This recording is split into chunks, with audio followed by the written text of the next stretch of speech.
돌발 질문. 네. 원고에 없는. 제가 아까 모두 얘기했는데 구인 네. 완강히 저항해서 야, 못했어요. 이거가 국민들 관심 높아요. 높아요. 오늘 구인 영장 집행하러 들어갔다가 또 안 나온다 그래서 예. 안 근데 지금 됐습니다. 언론에 보도된 거는 강력하게 저항해서. 우리 현행법에 구인 집행에 대해서 거절했을 때 다시 어떻게 하는지 절차가 없습니다. 왜 없을까요? 그런 사람이 아무도 없어요 세상에. 세상에 구인영장에 들어왔는데 아 여기 있잖아요. 세상에 그걸 아무도 예상을 없어요. 못한 거예요. 우리 형사소송법 만들 때 만약 법률을 만들 때 구인영장을 거부할 거라고 생각을 못했기 때문에 예. 그거에 대해서 집행하는 방법에 대해서는 집행을 거부했을 방법에 대해서는 규정 자체가 없습니다. 아그 입법의 불법입니다. 교도소 가보셨어요? 아니 저는 그냥 참관이나 뭐 가서 심사를 당황하는 건 뭘까요? 거길 제가 뭐 아니 그래서 예. 이럴 때 교도소에서 처하는 조치가 있어요. 강력하게 구인 저항하잖아요. 그럼 어떻게 합니까? 그러다 보면 교도관 툭 치잖아요. 마구당탕탕 하다 보면 그거요. 바로 징벌방으로 보냅니다. 그렇죠. 예. 조치가 없지가 않아요. 징벌방으로 보내요. 이게요. 또 소리 지르잖아요. 또 보내. 맞아요. 예. 저는 결론은 동일한데 박 변호사랑 과정은 달라요. 입법의 불변이 아니라고 봐요 저는. 왜냐하면 이게 영장 집행이거든요. 그렇죠. 영장 이제 끌고 오는 거예요 그냥. 거기다 이제 법에다가 양팔을 붙잡고 다리를 붙잡고 온다 이렇게 쓸 수는 없잖아요. 예. 오늘 보니까 오늘 지금 오다 저 광화문에서 오다 보니까 또 무슨 이제 시위를 하시던데 무슨지 모르겠는데 또 이제 연행이 돼 가시더라고요. 경찰한테 예. 뭐 현행범 체포인지 모르겠어요. 그렇게 될 거면 돼요. 이것도 영장이니까 가서 끌고 오면 돼요. 구속영장 집행하듯이. 근데 안 하는 거죠. 왜? 이게 또 전직 대통령이다 보니까 나가다가 또 발가락 다쳤다 그러면 또 병원 가야 되지. 예. 또 난리 나지. 전직 대통령 예우를 해야지 어떻게 저렇게 끌고 가냐. 어차피 나가봐야 내 재판에 영향 있으니까 얘기 안 할래요. 얘기 안 할 거 뻔한데. 그러니까 부담이 있으니까 저는 집행 안 하는 거라고 봐요. 그러니까 자발적으로 와주면 좋은데. 그러니까 좀 특검 입장에서 보면 어차피 세상에 누가 영장 앞에서 안 갈래요? 하는 사람 어디 있습니까? 저한테 그러면 사실은. 어떡합니까? 그렇다고요. 아니요 박근혜 대통령이 대통령 시절에 진짜 법치주의 강조 많이 했거든요. 예. 그러니까 법에 따른 엄정한 집행 이런 거 참 좋아졌어요. 그런 워딩. 근데 본인은 안 하네요. 아니 엄정한 집행까지는 했죠. 네. 본인이 하겠다라고 하는 얘기까지는 안 했잖아요.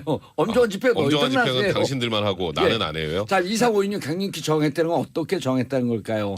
교도소에서 저항하는 방식이 어떤 게 있을지 이 세 분 변호사들 모릅니다. 저희는 안 가봤습니다. 예. 아, 근데 여기는 나안 가겠어요. 그러는 거예요. 근데 그 정도 집행을 이상일걸요? 자빠졌다고? 아니 그건 이렇게 아니에요. 그건 아니었어요. 간단해요. 보통 네. 사람들은 보통 이제 네. 누가 저항을 많이 하냐면 조폭들. 예, 예. 그러니까 아니, 이제 네. 그 끌어낼 때 막 저항하는 건데. 아니 그걸 이제 그렇게까지는 안 해서 비주얼 그냥 보듯이 해야죠. 문을 딱 열려면 문 열지 마세요. 이러지 마세요. 문 열지 마세요. 사고 납니다. 박 문 전 열지 대통령 마세요. 목소리를 해보시면 안 될까요? 문 열지 마세요. 사고 납니다. 비슷하다. 예.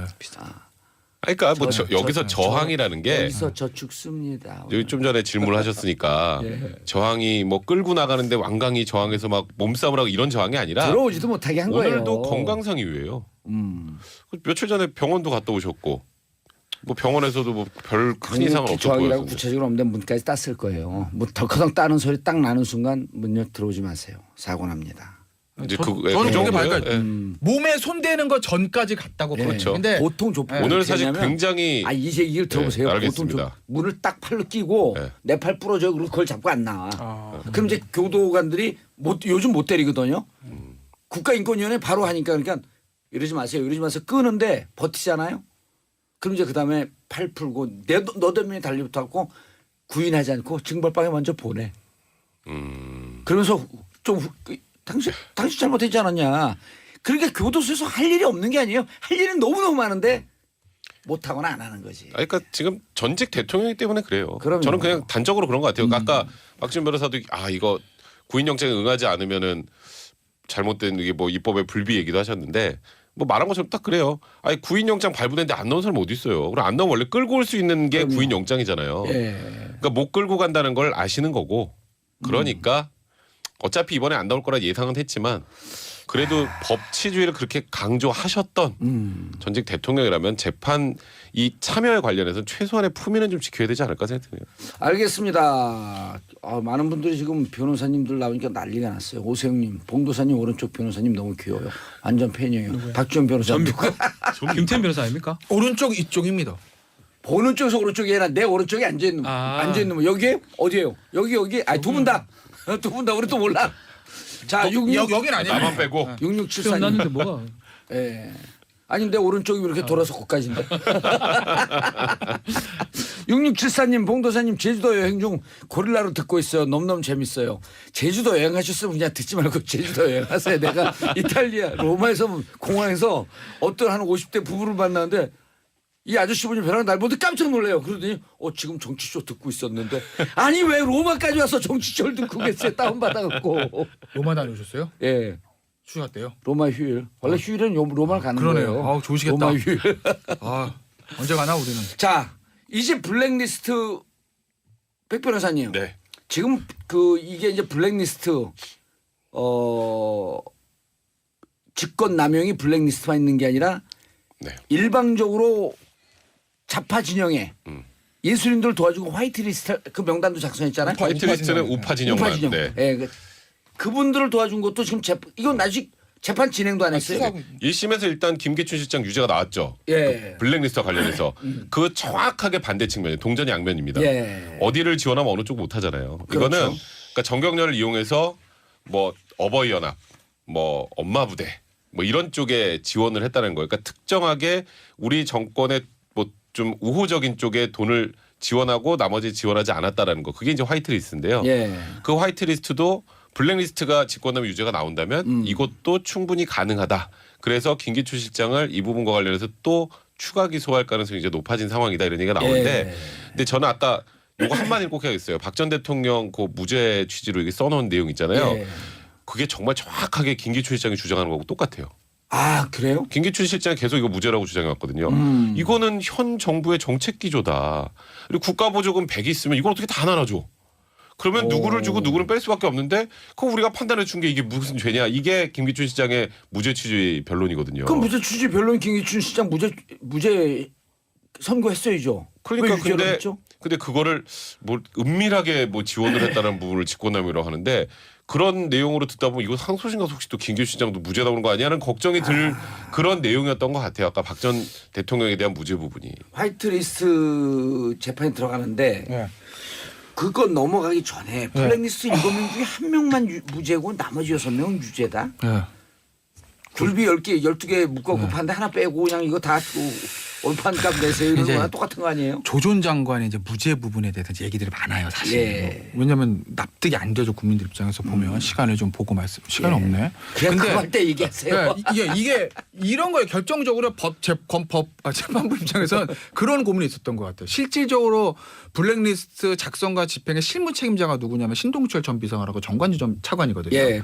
둘 다 그- 1년 예. 6개월 무죄, 유죄. 그 두 사람이 나와서 우리는 제대로 보고 안 했는데 나 지시 받은 거 없는데 이렇게 얘기를 했거든요. 아주 짧게 말씀드리면. 신동철이 그렇게 얘기했죠. 네, 신동철 얘기는 아니 뭐 보고를 하긴 했는데 그거 예전에 그런 게 있었는데 다 해가지고 저 교육문화수석 쪽으로 넘기고 예. 이제는 우리는 소가 아니니까 그냥 일 보세요 이렇게 얘기했다는 거예요.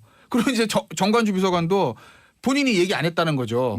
보고를 안 하고 예를 들어서 문제 같은 회의가 있는데 그것도 본인이 주재했다는 것이거든요. 예. 근데 핵심 중인 둘이 그렇게 얘기를 하니까 재판부 입장에서는 검찰 조서보다 자기가 보는 앞에서 그렇게 얘기한 두 사람의 증언을 배척하기가 쉽지 않았을 거예요. 그래서 저는 무죄가 나왔다고 보고 예. 다른 백그라운드 얘기는 자, 박준 변호사님. 네. 조윤선 무죄.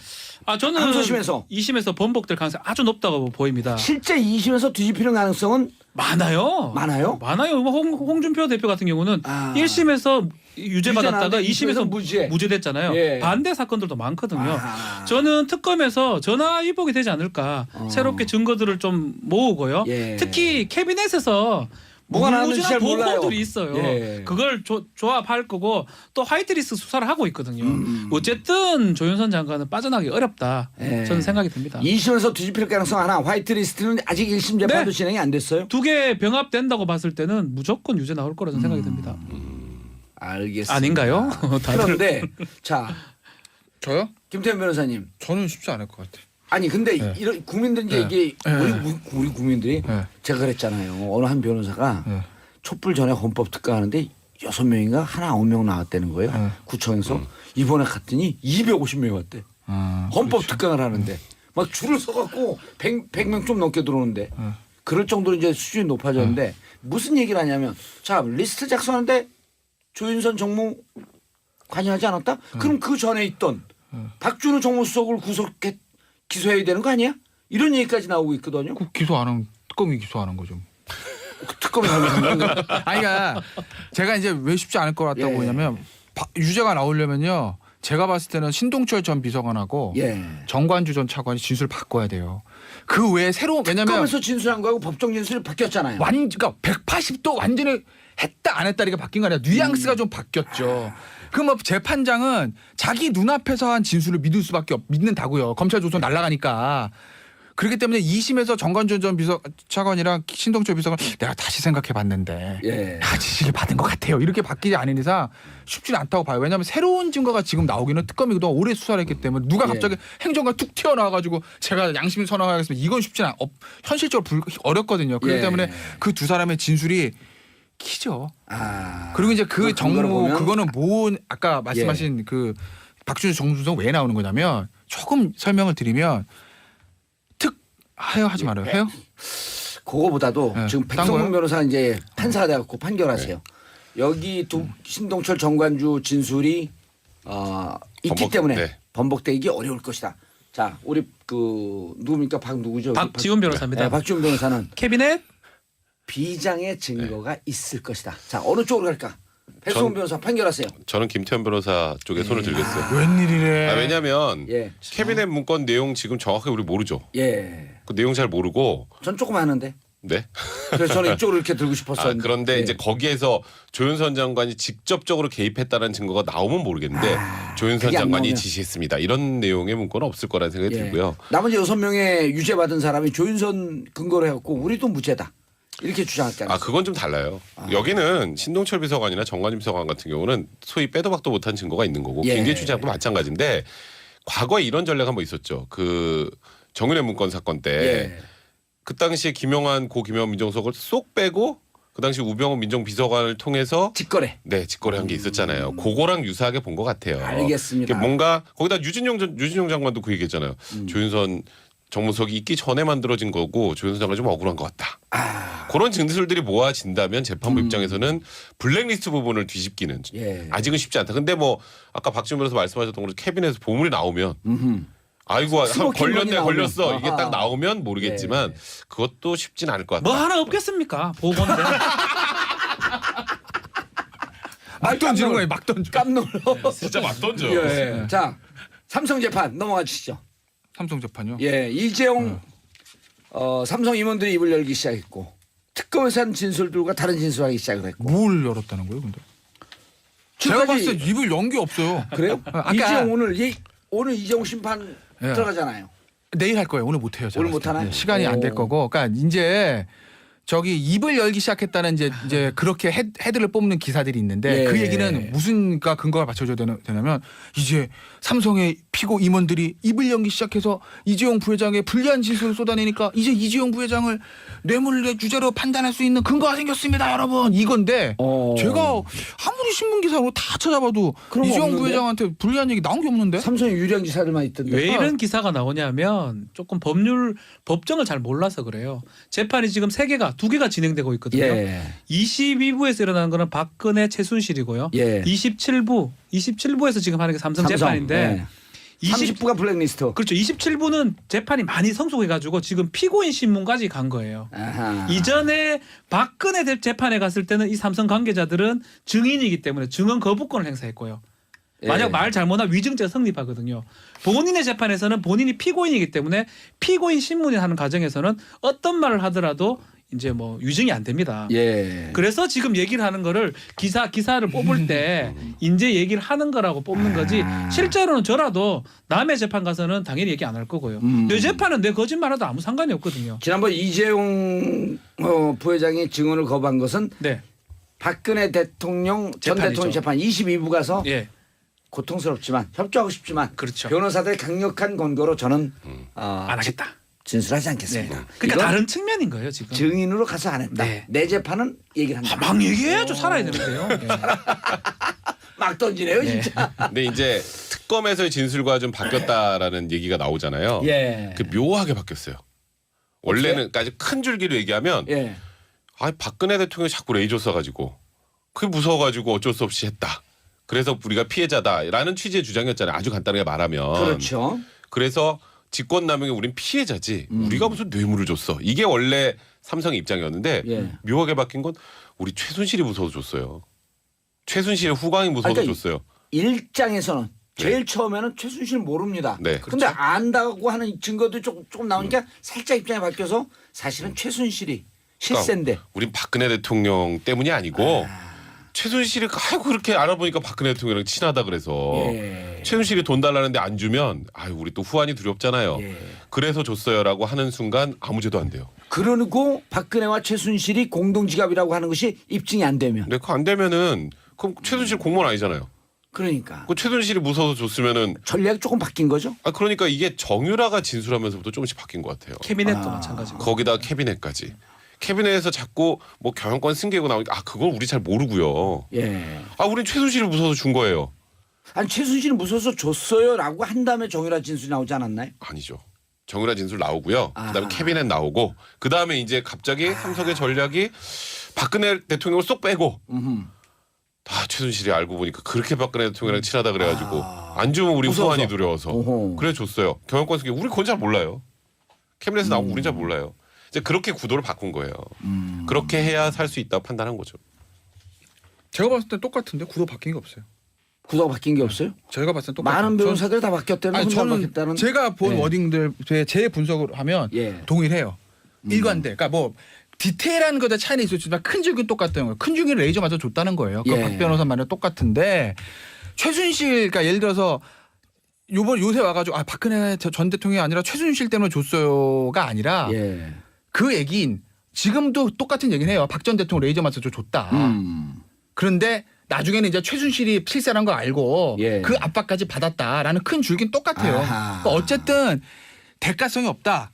그 다음에 뭐 박 전 대통령이랑 최순실 사이에 공모지 난 모르겠다. 뇌물이 아니다고. 예. 어쨌든 박 전 대통령의 레이저 맞아서 줬다는 직권남용에 우리는 피해자다라는 줄기는 똑같아요. 근데 예. 다만 그것들이 조금 디테일한 부분에서 나름의 진실인지 시나리오인지 제가 알 수는 없으나 그걸로 좀 구체적으로 맞춰가는 거지 큰 줄기는 똑같아요. 알겠습니다. 자, 그런데 요 부분 지금 대화하고 있는 것은 뇌물죄에 관한 거예요. 네.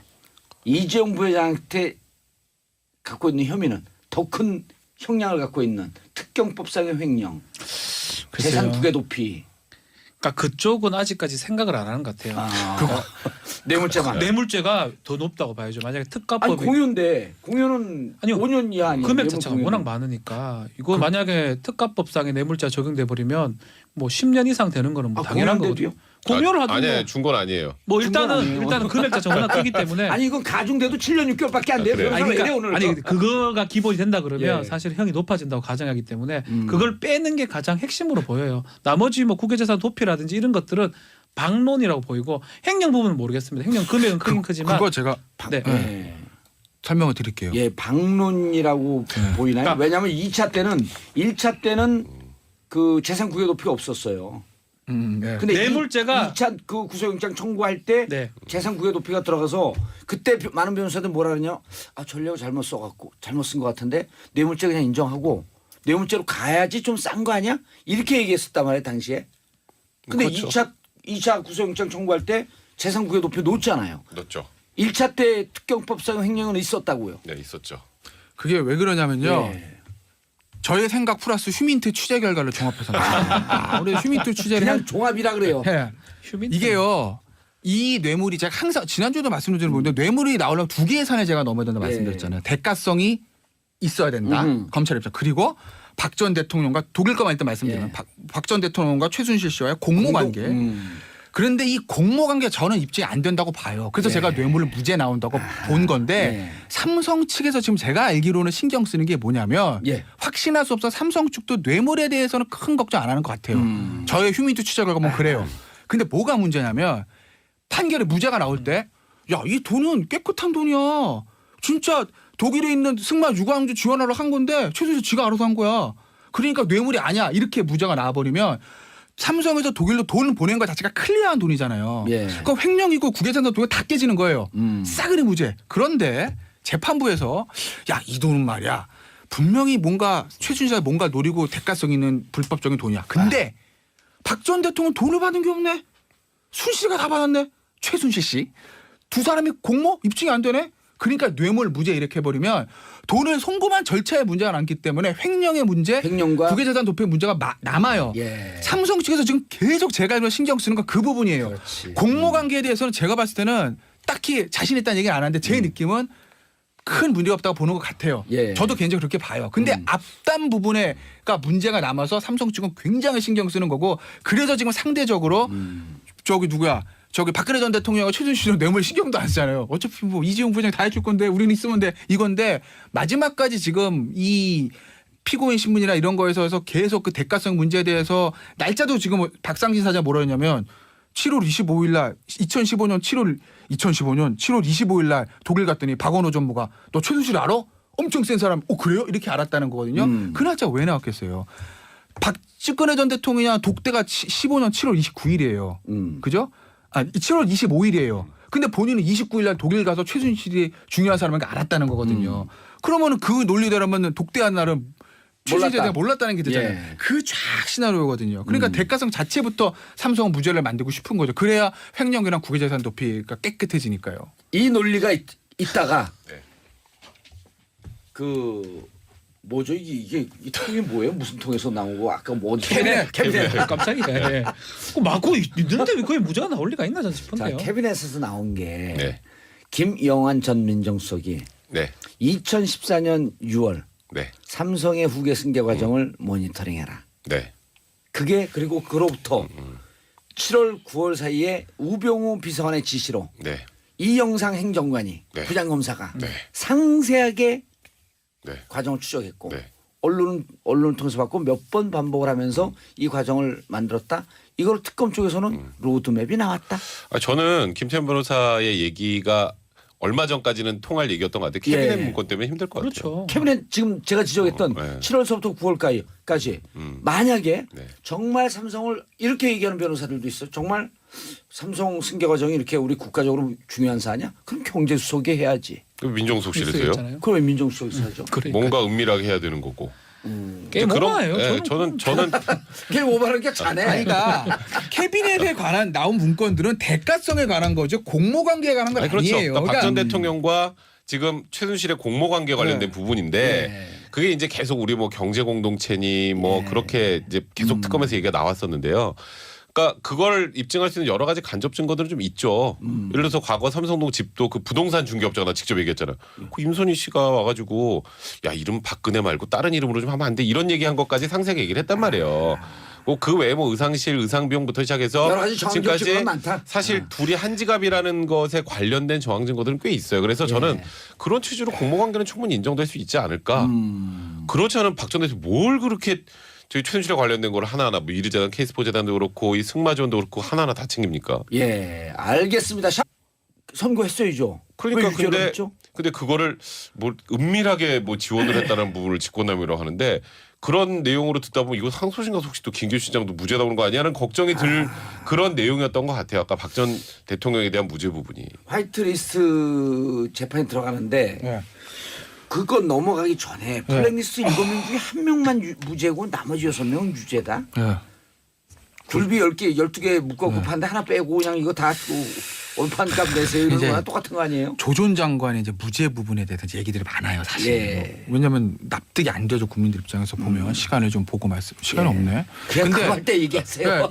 이게 이런 거에 결정적으로 재판부 입장에서는 그런 고민이 있었던 것 같아요. 실질적으로 블랙리스트 작성과 집행의 실무 책임자가 누구냐면 신동철 전 비서관하고 정관주 전 차관이거든요. 예, 둘 다 그- 1년 예. 6개월 유죄. 그 두 사람에 나와서 우리는 제대로 보고 안 했는데 나 지시 받은 거 없는데 이렇게 얘기를 했거든요. 아주 짧게 말씀드리면 신동철이 그렇게 얘기했죠. 네, 신동철 얘기는 아니 뭐 보고를 하긴 했는데 그거 예전에 그런 게 있었는데 다 해가지고 저 교육문화수석 쪽으로 넘기고 예. 이제는 우리는 소가 아니니까 그냥 일 보세요 이렇게 얘기했다는 거예요. 그리고 이제 정관주 비서관도 본인이 얘기 안 했다는 거죠. 보고를 안 하고 예를 들어서 문제 같은 회의가 있는데 그것도 본인이 주재했다는 것이거든요. 예. 근데 핵심 중인 둘이 그렇게 얘기를 하니까 재판부 입장에서는 검찰 조서보다 자기가 보는 앞에서 그렇게 얘기한 두 사람의 증언을 배척하기가 쉽지 않았을 거예요. 그래서 저는 무죄가 나왔다고 보고 예. 다른 백그라운드 얘기는 자, 박준 변호사님. 네. 조윤선 무죄. 저는 항소심에서 2심에서 번복될 가능성이 아주 높다고 보입니다. 실제 2심에서 뒤집히는 가능성은 많아요. 많아요? 많아. 질문. 네. 원고에 없는. 제가 아까 모두 얘기했는데 구인 네. 완강히 저항해서 못했어요. 이거가 국민들 관심 높아요. 높아요. 오늘 구인 영장 집행하러 들어갔다가 또 안 나온다 그래서 예. 안 근데 지금 됐습니다. 언론에 보도된 거는 강력하게 저항해서. 우리 현행법에 구인 집행에 대해서 거절했을 때 다시 어떻게 하는데 절차가 없습니다. 왜 없을까요?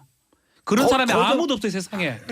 세상에 구인 영장이 들어왔는데 여기 있잖아요. 세상에 그걸 아무도 예상을 없어요. 못한 거예요. 우리 형사소송법 만들 때 만약 법률을 만들 때 구인 영장을 거부할 거라고 생각을 못했기 때문에 네. 그거에 대해서 집행하는 방법에 대해서는 집행을 거부했을 방법에 대해서는 규정 자체가 없습니다. 안 입법의 가보셨- 불법입니다. 교도소 입법의 가보셨어요? 아니 저는 그냥 참관이나 뭐 만삭한 심사를 당황하는 건 뭐일까요? 그게 제가 뭐 아니 그래서 예. 이럴 때 교도소에서 처하는 조치가 있어요. 강력하게 구인 저항하잖아요. 그럼 어떻게 합니까? 그러다 보면 교도관 툭 치잖아요. 마구당탕탕 하다 보면 그거요. 바로 징벌방으로 보냅니다. 그렇죠. 예. 조치가 없지가 않아요. 징벌방으로 보내요. 이게요. 또 소리 지르잖아요. 또 보내. 맞아요. 예. 저는 결론은 동일한데 박 변호사랑 과정은 달라요.